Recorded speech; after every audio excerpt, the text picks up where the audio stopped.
Hi. വയറ് കുറയാൻ വേണ്ടിയിട്ട് അല്ലെങ്കിൽ പിന്നെ അബ്ഡോമിനൽ ബൈൻഡിങ് ചെയ്യുന്നതിന് വേണ്ടിയിട്ടായിരിക്കും. സ്പൈൻ പോലെ തന്നെ നമ്മുടെ ബോഡിക്ക് സപ്പോർട്ട് കൊടുക്കുന്ന ആളാണ് അബ്ഡോമിനൽ മസിൽസ്.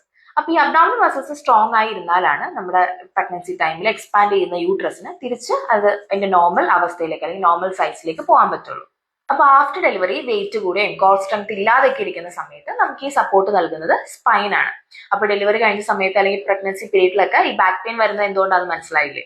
അപ്പൊ ഈ സമയത്ത് നമ്മളെ ഹെൽപ്പ് ചെയ്യുന്ന ഒരാളാണ് ആര്? Abdominal binding. അപ്പൊ നമ്മുടെ അബ്ഡോമിൻ ആൻഡ് ബാക്ക് മസിൽസിനെ സപ്പോർട്ട് ചെയ്യാൻ വേണ്ടിയിട്ടും നമ്മുടെ പോസ്റ്റർ മെയിൻറ്റെയിൻ ചെയ്യാൻ വേണ്ടിയിട്ടും പിന്നെ ബാക്കിലേക്കുള്ള ഓവർ പ്രഷറിനെ പ്രിവെന്റ് ചെയ്തിട്ട് ബാക്ക് പെയിൻ കുറയ്ക്കാൻ വേണ്ടിയിട്ടൊക്കെ ഇത് ഹെൽപ്പ് ചെയ്യും. കൂടാതെ സി സെക്ഷൻ കഴിഞ്ഞവർക്കാണെങ്കിൽ നമ്മുടെ വൂണ്ടുള്ള ഭാഗം തൂങ്ങി കിടന്നിട്ടുണ്ടാകുന്ന ഡിസ്കംഫർട്ടും പെയിൻ ഒക്കെ ഒരു പരിധി വരെ കുറയ്ക്കാൻ വേണ്ടിയിട്ടും ഈ അബ്ഡോമിനൽ ബൈൻഡിങ് ഹെൽപ്പ് ചെയ്യും. വയറ് മുറുക്കി കെട്ടിയില്ലെങ്കിൽ യൂട്രസ് ഇറങ്ങി വരുന്നൊക്കെ മുതിർന്നവർ പറഞ്ഞ് കേട്ടിട്ടുണ്ടാവുമായിരിക്കും.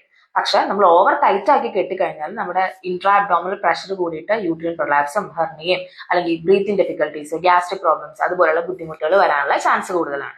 സോ നമ്മൾ കെട്ടുന്ന സമയത്ത് നമ്മുടെ വാരിയിൽ തൊട്ട് ഇടുപ്പല് വരെയുള്ള ഏരിയയിൽ ജസ്റ്റ് ആ മസിൽസിനൊക്കെ സപ്പോർട്ട് കിട്ടുന്ന രീതിയിൽ വേണം കെട്ടാൻ വേണ്ടിയിട്ട്. നമ്മൾ ആഫ്റ്റർ ഡെലിവറി ഒരു 6 വീക്സ് വരെയൊക്കെ ഇത് നമുക്ക് കംഫർട്ടബിൾ ആയിരിക്കും.